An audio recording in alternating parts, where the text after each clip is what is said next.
So anyone who has come through the Church and Wellesley Village has probably noticed all the amazing artwork that has gone up on several of the buildings.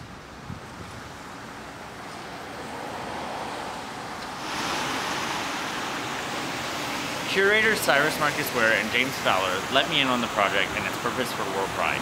What do you guys want, like, especially when WorldPride happens, like the purpose of this project? Like, what do you guys want people like in Toronto or from around the world when they come to take away from these murals? Well, I don't know if you had sort of the overview, but we have this like really exciting moment where there's 11 large-scale murals that we painted throughout the whole village that tell. What we're hoping that people will get from it is that you'll learn a little bit about what's happened here in Toronto. You'll get to meet some amazing artists, because we also really want to drive the profile of the artists who have created these murals, because they're all coming from completely different experiences and backgrounds and mediums. They work in different mediums, from mosaic to mural painting to screen printing to whatever. And we really hope that people sort of have an adventure with them. They'll go and actually visit all the different sites and maybe pose in front of them. These moments where people can kind of have an engagement, where they can play with the mural, where they can, meet up and they can have a conversation, and that, sort of Will Craddock's mural with all the buttons, people stop him all the time when he's painting and say, I had that button. Or I was part of growing with the Generations Growing Older group at the 519, and I had that black Will Craddock button, and then you get into a conversation. So it's a way of sort of bringing people together. And I think that on a WorldPride scale, not only will all of those things be happening that hopefully will be happening from now right through until June, but you'll have a whole new fresh set of eyes of people who've never been in the city at all, who will learn a whole bunch of new things about who we are. What is important to tell the history of Church Street? Who are its heroes? What should we be commemorating? What should we be celebrating? I think that this becomes an opportunity. Like, in some of them, they're very obvious. Like, you're like, what does this like? It means something. So it's about interpreting what you're seeing. But I think people will quickly see that each one of them represents something. So it becomes this almost like an Easter egg sort of thing, like or some sort of discovery through the village. So it's not just aesthetically pleasing, but each one has a commentary or tells a story or commemorates something that's happened to make the village what it is today. Yeah, well, it's such a huge project. I think it's something everyone notices, right? Even right now.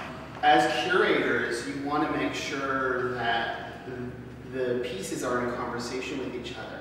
So when you walk down Church Street, that they kind of make sense. You wouldn't put two pieces beside each other that there is no conversation sort of happening. So as LGBTQT artists, or you guys want to represent yourselves, how do you guys feel about WorldPride coming to Toronto? I think maybe we need to just sort of think about the conversation as, to reframe it and think about how you could use this moment, this forum that's created from this moment.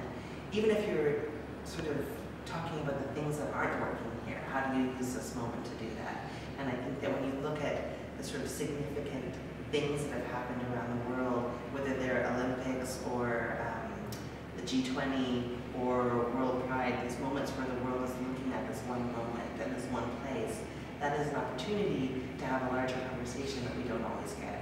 And so hopefully that's what people will kind of seize and make it into.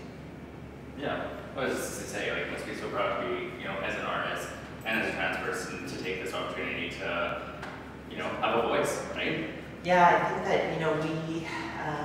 that's what this has been great about this project. I think for James and I, we've been able to work with a whole bunch of artists and really very loudly reclaim our voice and tell our voice and share our voice and tell a story. These murals will last for a long time to say, we are here. It's an immediate point of visibility for the community. And this was the first presentation that we had in the night of presentations. After the elders told their stories, the artists came back a week later with their proposals. The very first proposal we heard was for this mural. And it was Alexa Hatanaka and Patrick Thompson, and they had gone to the archives and they were researching and looking through old issues of the body politic.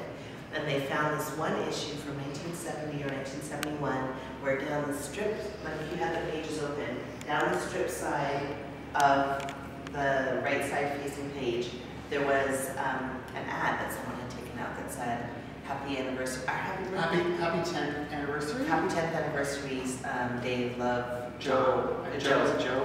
Yeah. And they were sort of just kind of, it was beautiful to actually see their reaction, that they were struck by this open proclamation of love and of commitment in 1970 at a time when there's a lot of really shitty things that can happen from being so open about your sexuality at that time.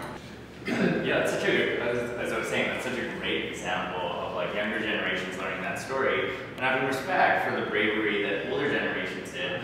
So we could do, because that's amazing, that's beautiful. One of the things that will be ongoing long after we celebrate the launch of the project at WorldPride is that we have a website where people can get all the information. They can find out the backstory of the different artists. They can see them working in progress, and they can see the final murals. It's all at churchstreetmurals.com. We also are on Twitter and Facebook, and we've done interviews with all of the different artists, and they've told us a little bit more about them and how they came to their design. And you can see it all on the website, churchstreetmurals.com, using hashtag ChurchSTMurals. And we're on Twitter as ChurchSTMurals, at ChurchSTMurals.